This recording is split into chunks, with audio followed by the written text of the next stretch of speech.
Hello mga people, mga human being tips and tricks sa karon!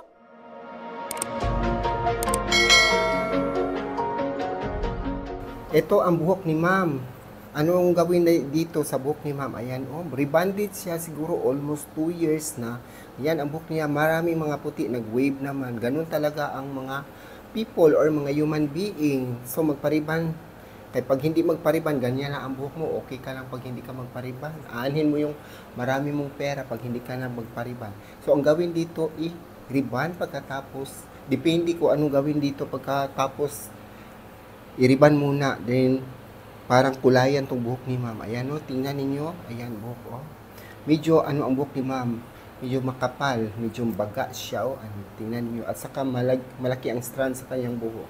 So, pwede siya sa bundastic na ribbon. Dito si Kowas, pag ganun kahaba ang buhok, so, medyo makapal ang buhok ni ma'am. So, medyo madami-dami ang ilagay na Kowas.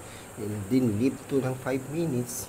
Kasi hindi pa nasubukan ni ma'am na parang first time pa ni ma'am dito nagpariban. Noon na nariban siya pero matagal na. Ngayon, nagbalik siya nang dahil sa mga video. Ganon. Kita niya ako ang pagkababae. Yung ana siya ay drama. Pag mag-riban ng Schwarzkopf na bundastic, dapat alam mo kung paano siya gawin. Kasi hindi siya basta-basta na rebanding na gamot na gusto mo lang mag-riban. Ito siya, dapat expert ka dito.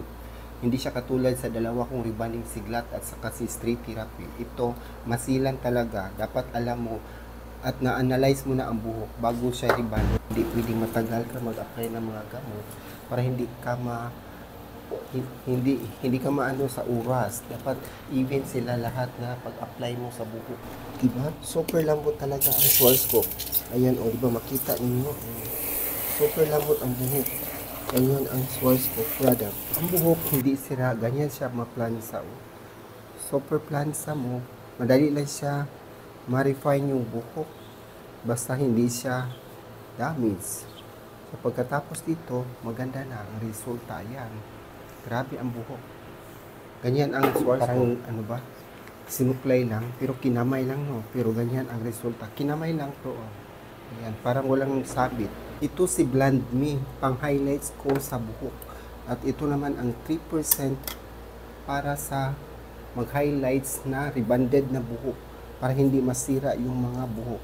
Pag hindi mo gamitan ng 3%, 9 o 6 or ganyan ang buhok, para siyang mag-rubberize.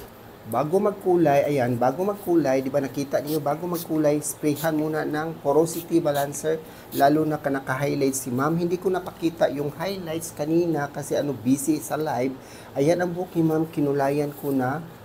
Pagkatapos ito, para mag-even yung kulay, dito sa dulo naman, dito banda yung nakariban noon, kulayan ng ibang number para mag-even ang kulay. Parang tone down siya, parang i-dark kaunti kasi ang buhok ni ma'am is may kulay na yan. So makita naman ninyo kung paano yan ang buhok niya kanina. Resulta sa buhok na ginawa ko kanina, nag-riban ng bundastic pagkatapos nag-highlights. Ayan na, pagkatapos kinulayan pa, pulhid na kulay. Ayan ang buhok ni ma'am. Super ganda. Ang lambot ng buhok ni ma'am, super lambot. Oh, grabe lambot. Lalo na kanina ang buhok ni ma'am hindi to medyo damage, yung sa dulo lang rebonded pero hindi siya damage. Ayan ang resulta, super ganda. Grabe, basta Schwarzkopf product, hindi ka talaga sayang yung panahon at oras mo dito sa Schwarzkopf. Pag hindi damage yung buhok, super ganda. Ayan ang buhok ni ma'am. And don't forget to subscribe my YouTube channel, Miss Human Being. Subscribe, like, comment below, and thank you for watching. Bye!